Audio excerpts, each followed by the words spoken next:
Good evening, everybody. My name is Andrea Miller, and I'm the founding board member for Center for Common Ground. Thank you so very much for joining us this evening for another meeting in our series, Looking Forward and Federal. Our guest tonight is Lieutenant Governor Mandela Barnes. But before we introduce our guest, I wanted to a very brief update on the campaigns that we've been running here at Center for Common Ground. And so many of you have been a part of. So this is my May update. Now, for people who are new at Center for Common Ground, we don't just do one thing. We run a number of different campaigns. We're home of our internship program, Students for Justice, our Reclaim Our Vote campaign, our Democracy Center campaign that runs the Vote Your Power campaign, the Vote Equality campaign, and as we move into the general, you will see newly wrapped RVG out on the road, and this will be our RV traveling in the South. And we will also see our billboard campaign as we get closer to the general.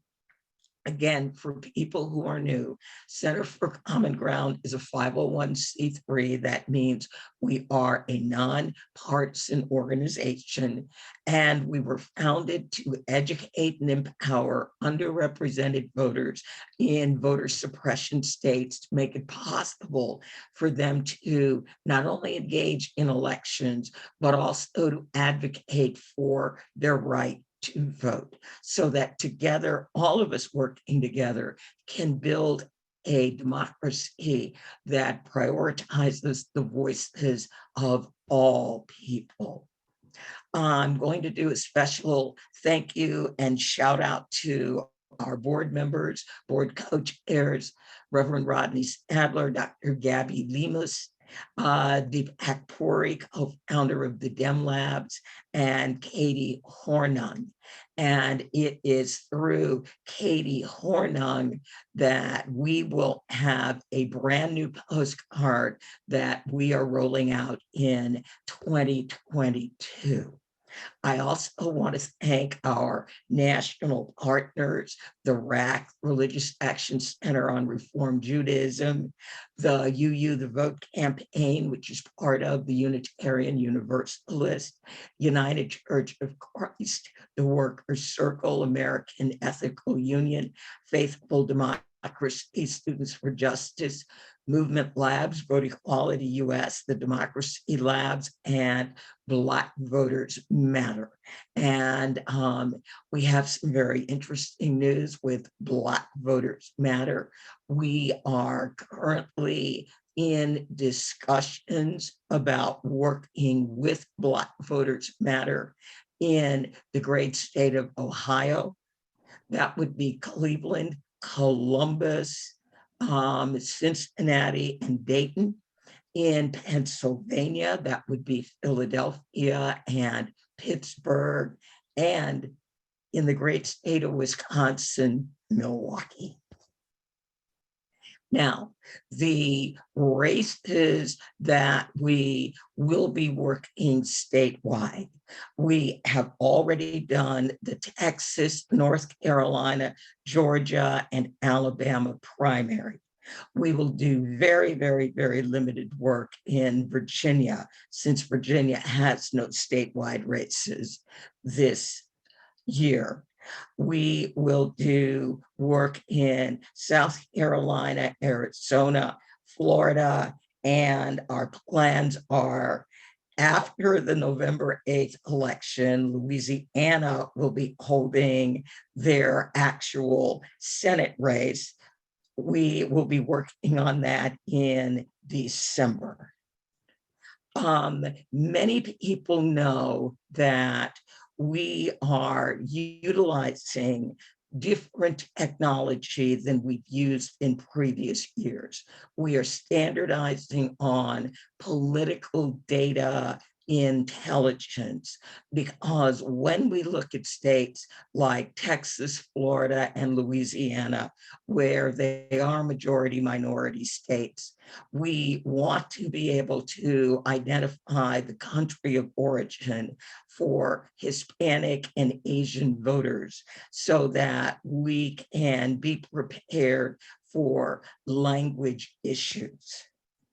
And again, why are we moving to PDI? Number one, it is an American product. It has a lot of information, since we work with BIPOC voters on their actual status and their real ethnicity. And it also gives us the ability, when we do phone banking, to set up volunteer groups so that people will be able to make calls and indicate that they're calling on behalf of a group. And it also gives us browser dialing along with millions of cell numbers. And then I always like to let people just get a little glimpse. This is what it looks like when we go into PDI, and Gabe and I are basically setting up our targets of who we want to contact. Normally in the primaries, we are working with voters who have a history of being either non-voters or very infrequent voters. If we can get voters to vote in the primary election, there is an 80 to a 90% chance that we will get those same voters to come out and vote in the general election. A very brief rundown on our Democracy Center campaign. Many of our Democracy Center leaders are here. They are in BIPOC or community of color communities, specifically where 55 or more, 55% or more of eligible voters no longer choose to vote. So democracy centers provide a hyperlocal, trusted source of information, and we are beginning to see some amazing results. Our democracy centers utilize a lot of our digital tools, and we provide useful information to the community where they can get COVID test kits, where they can find Paxlovid, Evusheld, and what we're rolling out now is how people will be able to get the low-cost broadband. So all that's being added to the local outreach circles. Our individual communities, they survey community members. They talk about what the pain points are in the communities, and then we develop palm cards. And this is what people distribute at events. This is what they use when they canvass. We work to ensure that community members understand what they're voting for, and we begin to move it away from the prom king, prom queen symptom of voting.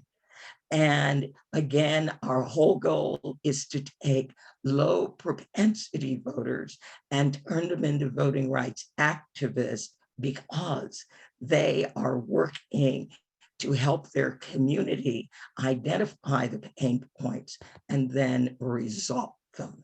I'm going to skip this slide. We have democracy centers right now in Virginia, North Carolina, South Carolina, Georgia, and Alabama. And many of those leaders are here. So for elections, they do the civic education, they register voters. They also work with life skills, financial literacy, how to be an effective citizen lobbyist, And they are now organizing in their own communities phone banks, postcard parties, texting parties, and they are canvassing. So this is 2022, our texting campaign. And these are some of the counties in Alabama where we did outreach via text. Our total Alabama outreach, 135,576 voters. And I was one of the people texting on election day. And I was thrilled with the number of people who said they had already voted.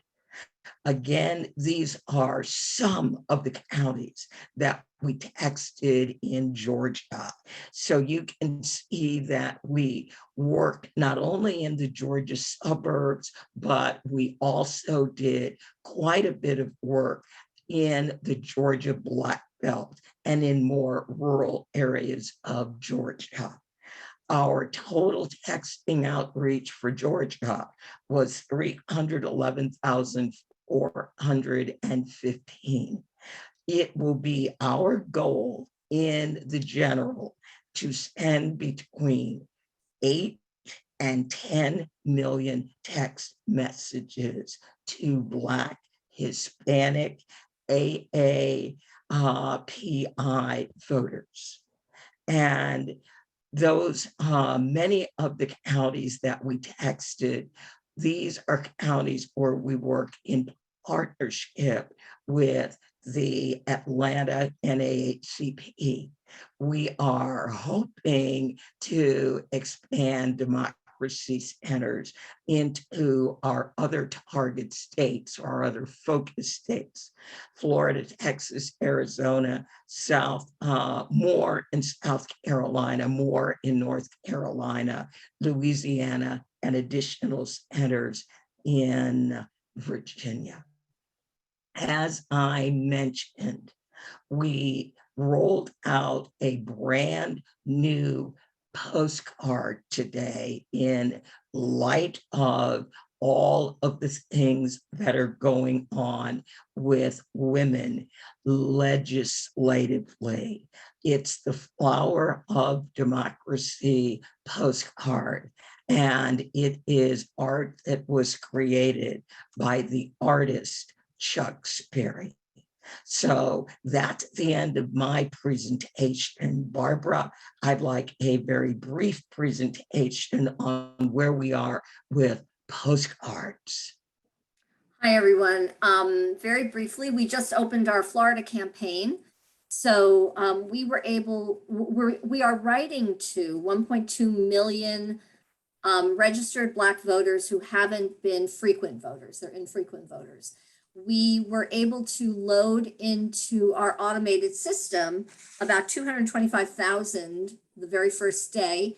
And of those, 81,224 have been assigned to writers.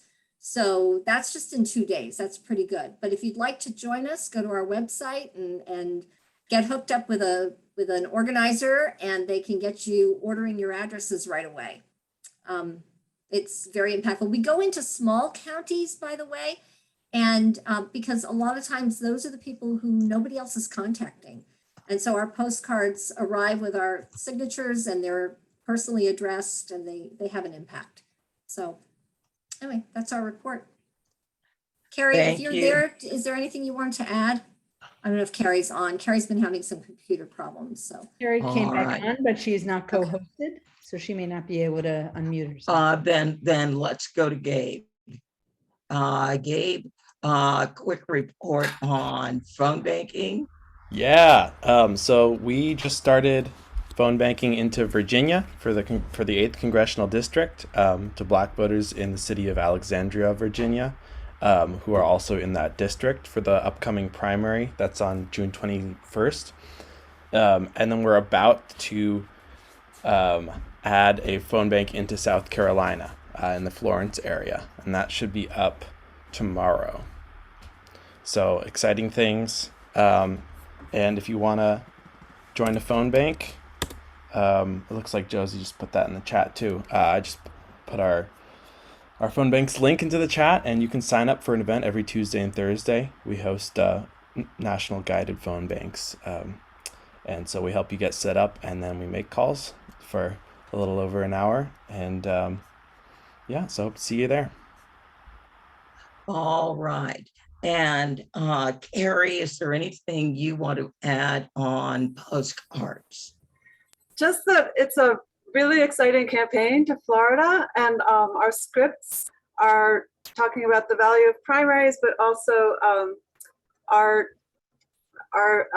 allied group on the ground gave us issues that are really important to Florida Black voters, and so those are included. And I think that if we can get enough writers, this will really make a difference, because we know that 85 to 90% of primary voters will go on to participate in the general election. And some of these voters are general election voters, but many of them are not. And they all haven't voted in recent primaries. So this is about creating a bridge from non-voting to voting and to informed voting.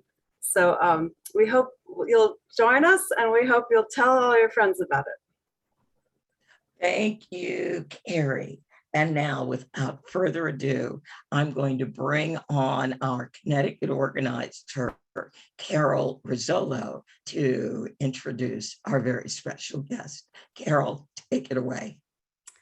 Well, I am very excited actually to welcome Lieutenant Governor Mandela Barnes. He's a gem of a guy, and here's a little bit about him. Mandela serves as Wisconsin's 45th Lieutenant Governor, elected November 8th, 2018. He is the first African-American to serve as a Lieutenant Governor in Wisconsin, and the second African-American to ever hold statewide office in Wisconsin. He was born and raised in Milwaukee, the son of a public school teacher and a manufacturing assembly line worker, both union members to whom he credits with shaping his worldview. A proud product of the Milwaukee public schools. But then Lieutenant, and this I had mentioned to some of the Alabama folks before, that Lieutenant Governor Barnes is a graduate of Alabama A&M University. Several of our organizers on the call are also connected to Alabama A&M. After college, he worked for various political campaigns and in the city of Milwaukee mayor's office, and then as an organizer for Milwaukee's inner city congregations, Allied for Hope, a Milwaukee-based interfaith coalition that advocates for social justice. At 25 years old, he was elected to the Wisconsin State Assembly, where he served 2 terms, including serving as the chair of the legislature's Black and Latino caucus and becoming a recognized leader on economic policies and gun violence prevention legislation. In his current role, he serves as the chair of the governor's task force on climate change, also serves on the governor's Health Equity Council, Wisconsin's Criminal Justice Coordinating Council, Wisconsin's Missing and Murdered Indigenous Women's Task Force, the Governor's Council on Financial Literacy and Capability, and the statewide Census Complete Count Committee from 2020. As is obvious from everything I just said, he uses his platform of sustainability and equity to fight for solutions, to invest in opportunity for everybody in Wisconsin. Mandela, I am so delighted that you were able to find a time to join us, and I just can't wait to hear you speak. So thanks again. Go for it. Well, thank you so much for the invitation to speak, and thank you for the introduction. It's really good to see you. It's good to see everybody. I see my man, Mr. Bonner, with the A&M flag. I'm just going to assume you did that on purpose. It is truly an honor to be here today to talk about all the things that we have going on and the things that we have had going on for such a long time. But the amazing part about it is the amount of people who stepped up despite the odds, despite the challenges that are in our way. The fact that y'all are going above and beyond to remove those hurdles and those barriers for other people to make our democracy function more appropriately. I just can't thank you enough. So again, I'm Lieutenant Governor Mandela Barnes, proudly representing the great state of Wisconsin, and to have so many people here this evening to talk about an issue that is as critical as our democracy is one that is always appropriate. So we know the unfortunate reality is that voting rights are being restricted any and everywhere across this country in at least 27 states. I would say including, but especially in my home state of Wisconsin, especially right here, we've seen the introduction of the pre-file of over 250 bills, well, across the country, the 250 bills that are meant to restrict voting. But this has been par for the course, ridiculously and unfortunately in Wisconsin. And even less fortunate is the reality that many of those laws are getting passed in many critical states. And when I say critical states, I mean any state. Doesn't matter if it's a red state, a blue state, purple state, or whatever. If there are voter restriction laws being passed, it is a sad state of affairs. And that is why we are here today to talk about how to push back, to talk about how to make the system more fair, just, and equitable for everyone. Now, in March, the Wisconsin Supreme Court ruled that voters cannot give their ballots to someone else to mail or hand over to an election clerk for them. The biggest complication being that it is an extreme injustice against our voters with disabilities. Now, this is a ruling that is incredibly harmful for many reasons, but not allowing voters to give their ballots to another to hand over to election clerks or to be able to mail them creates extreme and often insurmountable barriers for our voters with disabilities. Now, that is people who are paralyzed, people who can't physically get to their mailbox or to an election clerk, or even people with limited mobility issues. And so they rely on trusted individuals to help them out. And I was actually listening to a podcast on this the other day, and the person who brought up the lawsuit that challenged the drop boxes in the state, he mentioned on the podcast, and this was, I want to say this was NPR Politics, he said that if a person hands their ballots, it would be akin to someone, we'll say a married couple, if they're filing a tax return and a spouse signs in place of another. And although it's not a crime, he sees this as something that people wouldn't even try to prosecute. And for one, in my mind went to the place, well, what is the point of even doing this if you don't think that these things are being prosecuted? And why try to minimize stuff like that? Why create an additional barrier? But these are folks who aren't too concerned with the rights of people being violated. And that's what gets me the most upset. Now, this is a ruling that was supposed to go into effect only in the August primary and the November general election. But there were reports that voters ran into trouble a couple weeks ago in the April 5th election, about a little over a month ago, I should say. There was a Walworth County resident who is disabled who said his absentee ballot was not accepted for the April 5th spring election because he was not present with his wife when it was submitted. Now, this decision is not in line with the Voting Rights Act or in line with the Americans with Disabilities Act. Even the Constitution says that you cannot infringe upon anyone's right to vote. But that's exactly what the state Supreme Court here in Wisconsin has done with this ruling. It is a partisan ruling that they made.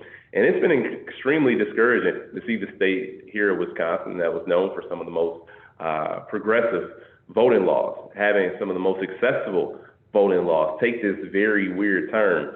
And as well as so many other states across the country, implementing such restrictive policies for voting should get us all fired up, and it clearly has. I saw so many people on the call today to save our democracy, but we know with civic health on the decline in this country, there's no better time to strategically work to connect even more people with their communities, to encourage them to engage with the world around them. This could be at the local level, the state level, national, even global level. And I can't help but to think that during this trying time in the world, that if we better engage with people, we might see less division. People may value facts more. People may recognize, understand, and accept science and medicine. That's just a hunch, but it's something that we should all strive towards. We know that people will make decisions based on what's best for their community. Now, the pandemic truly highlighted in so many ways how much government can impact people's lives for better or worse. The pandemic, a global health crisis that is affecting every living being on this planet, was politicized from the very start. There was obstruction from the legislature and countless lawsuits that attempted to stop essential safety measures. The politicization of the pandemic taught us all a valuable lesson. And that's that we need to elect leaders that put people, their health, and their safety first, not partisanship or pure politics. But we know that the burden to improve engagement falls on each and every one of us because we seem to be the only ones who care about it. Even though more people do care about it, the fact is we, this group, Common Ground, are the folks who care enough to get active and to get engaged and to build coalition with other organizations and individuals who are ready to get active and engaged. This is not a partisan issue by any means. But unfortunately, a lot of people treat it as such. A lot of people who want to see the further degradation of our voting laws and voting rights. Now, as elected leaders, we have to step up. We have to join in partnership with organizations like you all, with other community leaders. And also in institutions, as institutions should get involved, we need to better engage with people, to listen to them, to respect their views, and to be transparent. How can somebody care about their community if they don't feel a part of their community? And this is something that applies all across our country, whether it's in the rural communities, whether it's in our cities, whether it's in suburban areas. This could be farmers, our tribal citizens, our immigrant community, and so on. This government and our society, as we know, continue to be a work in progress. And we can make sure that that is progress that happens at a rate that it should be happening. But it won't happen unless we all get active and more people get off the sidelines. Now, there are many injustices that we all have to collectively address, but this work requires the voices and the participation of everybody. And it is our job to make civics and government a space where all people feel heard, where they feel safe participating. And the barriers that have long prevented them from participating are easily removed. We also have to raise children to be civically minded. We have to encourage the youth of our nation to speak up, to get involved with their community, and to be compassionate and kind. Our communities will be so much stronger when there's more engagement and when more voices are heard. Collectively, as I will repeat as much as it needs to be repeated, we have the power to make this world a place where every person prospers. And there are also many things that we can do on a small scale to ensure that we're all more civically healthy. We can make sure that we're registered to vote, make sure our friends, family members, and neighbors are registered to vote, and then actually encourage the same to get involved and not just let that voter registration sit dormant. People have to show up in every election, whether it's for the President of the United States or this President of the school board. And if you're already registered, encouraging our families, our friends, and our neighbors to encourage other people to do the same. Know who your representatives are. I like to tell people that voting is just the beginning. So much of democracy happens between election cycles. You can't just, for people who get frustrated at their elected officials and politicians in general, I'll say, well, have you been able to engage after the election? Too often that answer is no. And I'll say, just because the person you wanted to get in office doesn't mean you should stop paying attention. Just because the person you didn't want to get in office got in office doesn't mean you should stop paying attention. You should pay just as much attention between election cycles as you do while it's happening. So know who represents you in the state legislature, know who represents you in Congress, know who represents you on that school board, and know who represents you and who actually listens when you have something to say. And I always like to take a moment to talk about a very difficult but important topic. I say always because, unfortunately, we always have to talk about this, and that's gun violence.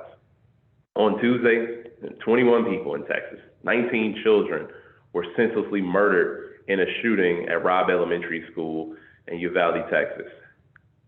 As we know, this was 10 days after 10 people were killed in Buffalo supermarket, 10 years after Sandy Hook. And for the people of this country to be afraid to go about their everyday lives, to go to school, to go to work, to go grocery shopping, to see a movie, that's unacceptable. This is the only place where that happens. But still, essentially, nothing has changed. And I looked, I was just browsing online. I try to stay away from it because it just brings up too many raw emotions, things that I've experienced in my own life. But the reality is that since Sandy Hook, the biggest reform we got is that now children are trained to hide, trained to take cover, trained to respond to these sort of incidents because people act like this is something we can't solve or we can't fix. We know that enough is enough. And our students are learning to barricade themselves. People are proposing that we arm teachers without even giving them the resources and the tools they need to be effective in the classroom. This is, I cannot tell you how frustrated this makes me. As a person, I don't even have kids, but I've lost friends to gun violence. This is an experience nobody should ever have to deal with. Saying enough is enough can't just be a phrase. It has to be a mentality that we have as we demonstrate, as we organize, as we work harder than ever to finally pass common sense gun violence prevention laws.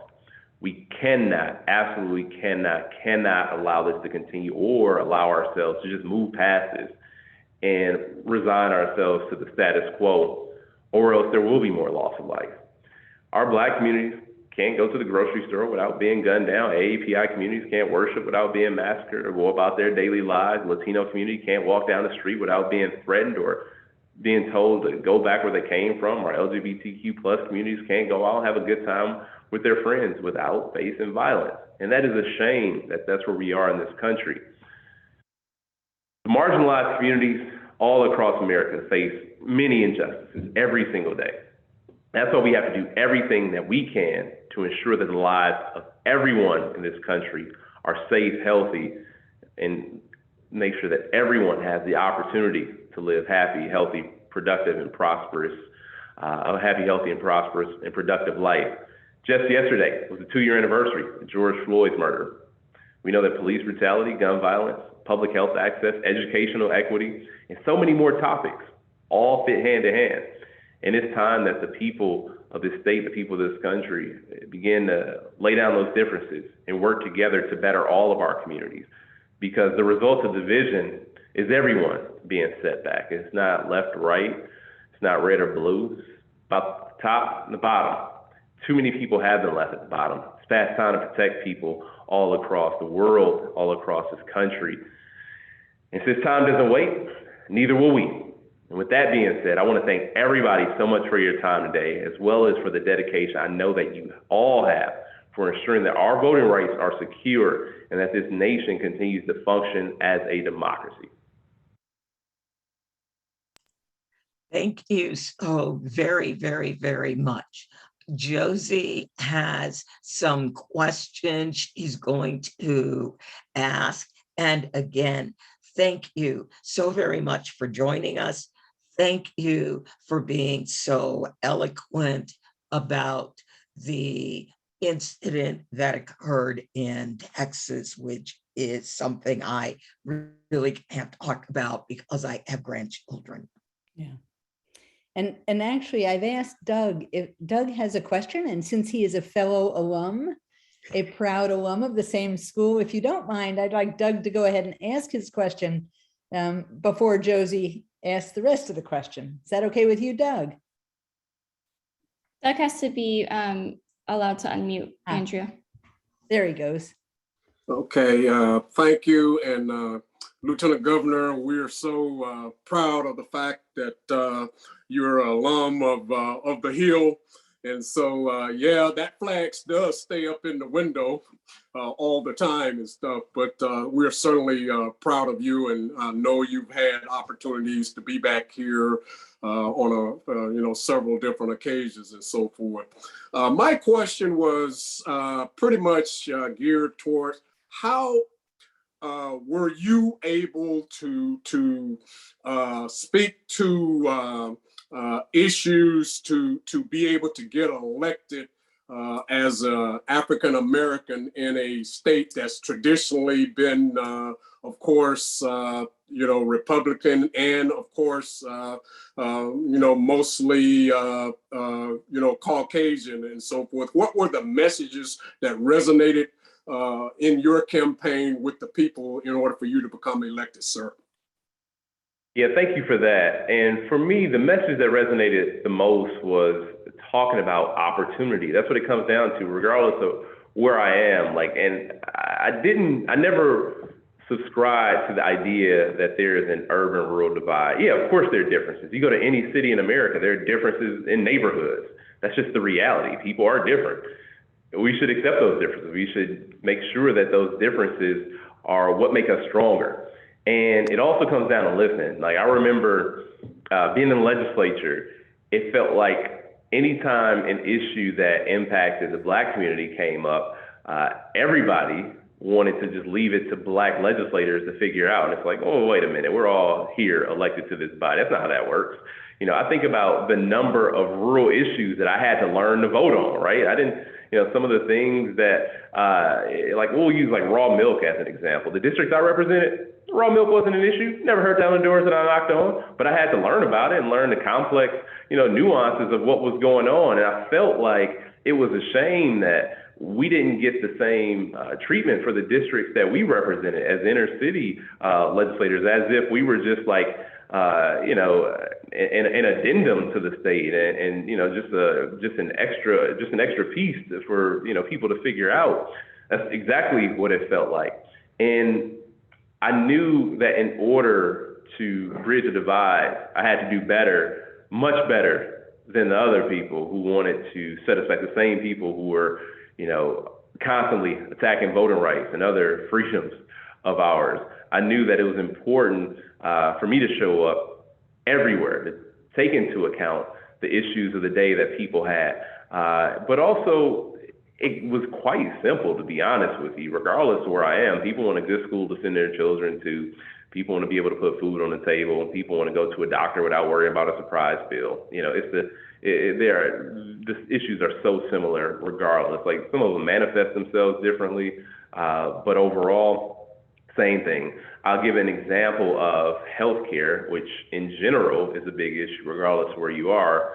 It's perpetually an issue in this country because we don't have universal healthcare. But I was, you know, in Milwaukee, we have a maternal health crisis. We have one of the highest rates of Black infant mortality.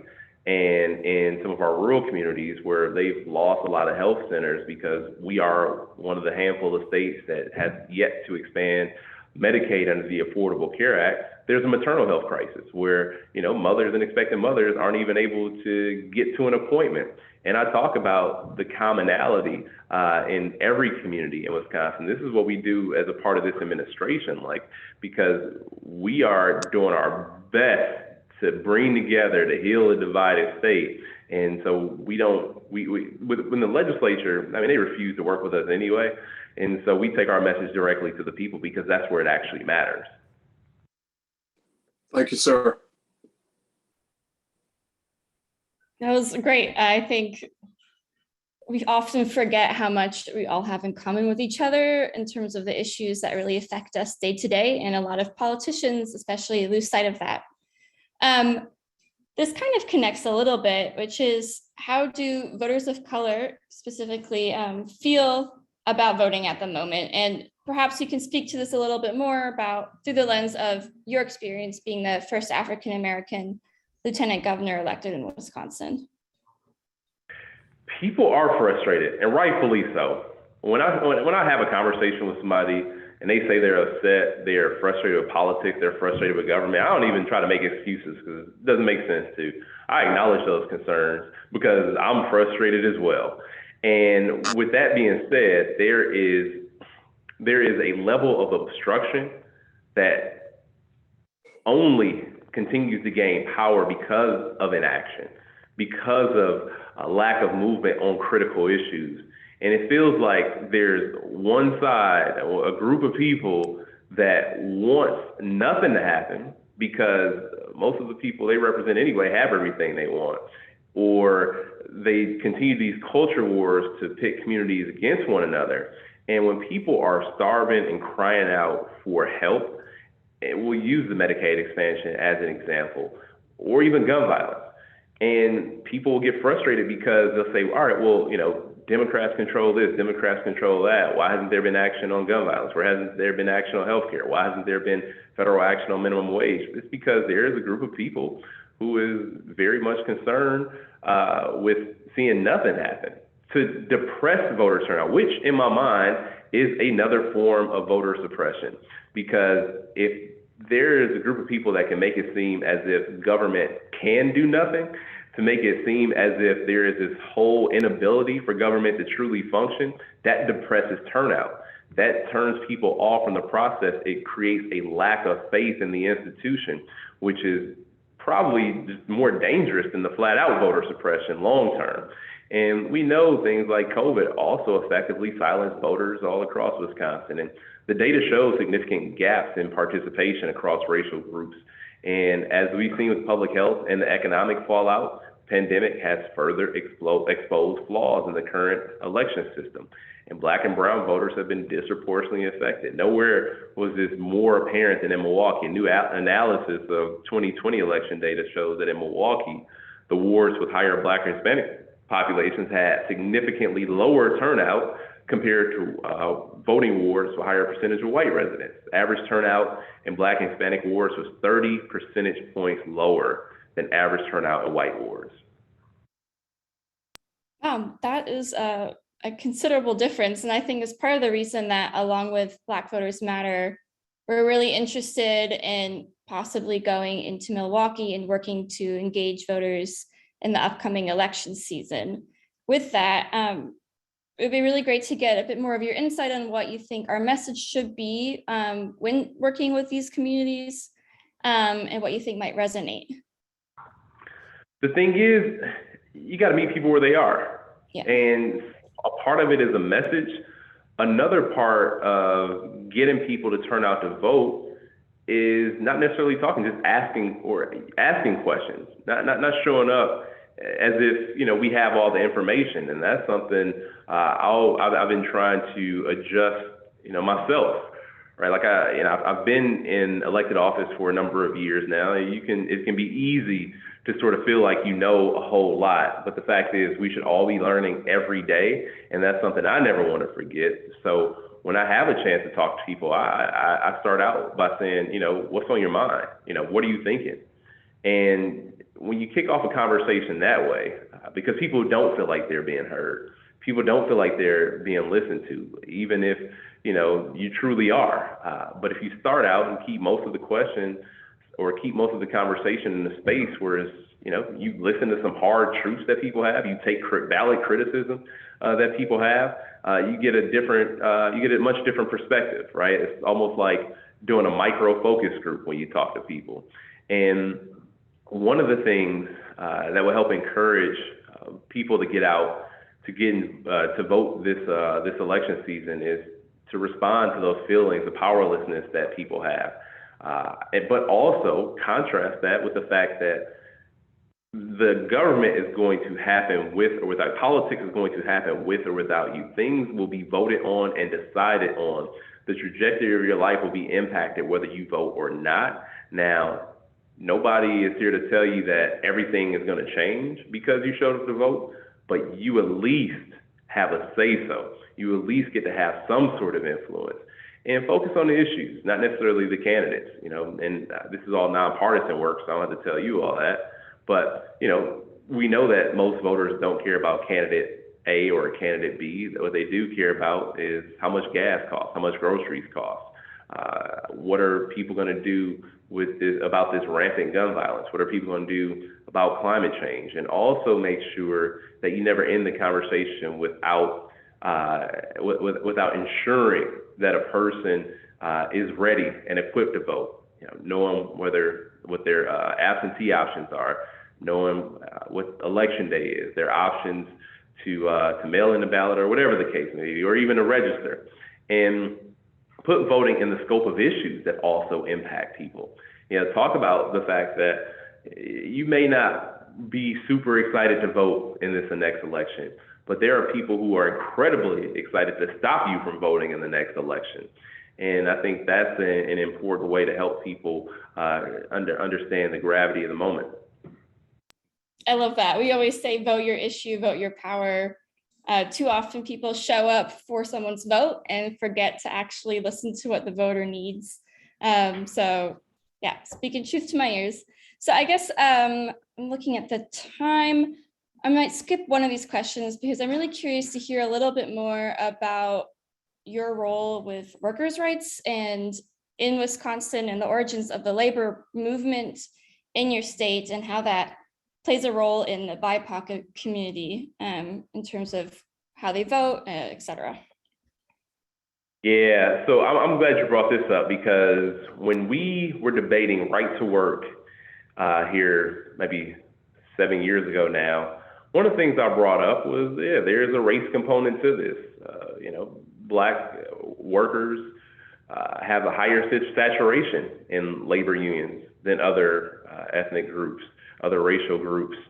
And in this state, our first labor unions were formed in Milwaukee in the mid-1800s. The bricklayers organized in 1847, the carpenters in 1848, and these workers organized in hopes that they could improve their economic status and their working conditions through collective action. And other early unions developed in trades connected to transportation and clothing and printing. My granddad moved to Milwaukee after he served in World War II. He immediately got a job as a union steelworker at A.O. Smith. My dad, still a very active member of the United Auto Workers. And we knew that communities of color couldn't do too much during the labor movement because they weren't even allowed in the jobs, much less the unions of those jobs. So there is a complicated history as well. Some of that does exist today too, which is another thing we should come to terms with. We've done a whole lot of, as a society, we've done a whole lot of sweeping concerns under the rug, but the reality is we acknowledge those challenges, we acknowledge those problems, and we address them head on, we'll all be that much stronger. And our labor, labor unions, organized labor still contributes so much to the state of Wisconsin. We know that the businesses that operate with union labor have actually better relationships with management. Of course, there'd be dust-ups and hiccups, but it's all about treating people fairly who come into a workplace. Somebody makes you or your company money, they should be justly and fairly compensated. They should have basic benefits, at least. And there are new perspectives in organized labor right now, especially as so many young people find themselves in a gig economy, and so many young people find themselves in jobs where they aren't treated fairly, appropriately, they aren't justly compensated. We're seeing a resurgence of the labor movement in this country. And I think Wisconsin is one of those key states where we had seen a decline because of the attacks on organized labor, because the dismantling of the rights of public sector employees to collectively bargain, and also right to work for private sector employees. But I do think things are absolutely changing. We have a rich, proud, and storied history in Wisconsin, especially when it comes to public sector employee unions. And I think we're on the cusp of something truly transformative right now. That's great. I'm from Virginia, where we still haven't repealed right to work. So we haven't either. We haven't either. Yeah. We got it 5 years ago. So. Oh boy. There's still work to be done. I guess so with that, what is your office doing at the moment to ensure that every eligible voter can cast their ballot in this upcoming election? Well, along with Governor Tony Evers, we're doing everything to ensure that every voter can cast a ballot, every eligible voter can cast a ballot. In April, the governor vetoed 8 different bills that would have changed the election process. Namely, the ones that would have made it harder to vote. Just today, a member of the Wisconsin Elections Commission actually stepped down. Now, he was a former member of the state assembly. I served with him. He's no moderate. He stepped down, and this is a bipartisan commission. It's even number of Democrats and Republicans on the Elections Commission. But he stepped down because of the ongoing belief in this public lie and the constant pressure that he was under. Now, he took a principled stand and said that he didn't want anything else to do with it. There was a state senator who chaired there is a state senator who chairs the Elections Committee here in Wisconsin. And I think she's on 2020. And she said, I voted for Donald Trump twice. He lost. And she got pushed out of office. I also served with her in the state assembly. She's no moderate. I actually just ran into her today. And this is sort of where we are right now. People who unfortunately have not responded to the concerns, the real world concerns, the most popular issues in this state, in this country, consistently get ignored. And there is no path for these out-of-touch lawmakers to maintain power except by using every trick in the book. And voter suppression is the most powerful trick that they have. And also voter manipulation, just leading people down this road to believe that the election was somehow stolen. And the hard thing too is, they won seats in the House of Representatives. So was there only cheating in some races? Like, how did they still end up with a majority here in the legislature? It's obviously because of gerrymandering, but they don't talk about that, which is, it's so hypocritical, but it's so nerve-wracking, but it also pushes people to some scary places like we saw on January 6th, 2021. Now, the bills that the governor vetoed would have prohibited anyone other than the voter, an immediate family member, or a legal guardian from returning an absentee ballot, would have barred election clerks from filling in missing information on a voter's absentee ballot, such as a zip code,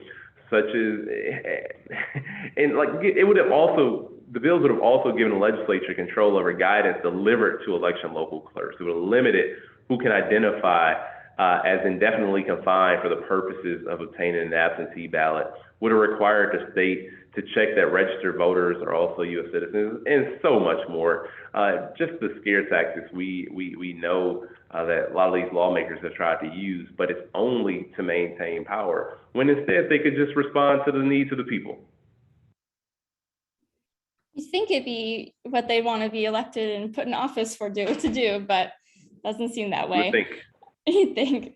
Thank you for being one of those people and for taking the time to listen to us and talk to us a bit more about Wisconsin. It's clear to me that there's a lot of work we probably can be doing there and a lot more similarities than we thought there would be. Andrea, I'm going to pass it on over to you just to close it off, but thank you again. This was really great. Thank you so much for having me. Thank you, Josie. Thank you, Lieutenant Governor Barnes. I am delighted that you were able to join us tonight. I was very, very, very interested and not really delighted to learn about what we're going to be facing in Wisconsin. But again, when we go into a state in order to assist the voting population, we do need to know the good, the bad, and the ugly about the lay of the land as it relates to voters. So again, thank you so very, very, very much, and good luck to you in all of your current and future endeavors. Thank you, Mandela. Thank you. And I am going to wish all of our wonderful volunteers, our marvelous democracies, and our leaders, and again, our very, very esteemed guest, a good night. Yes, I agree. Wisconsin is so lucky to have you. I would be recruiting you to come and live in Virginia if there wasn't a possibility that in a couple of years, I might be leaving and moving to another state. So good evening, and thank you all so very, very much.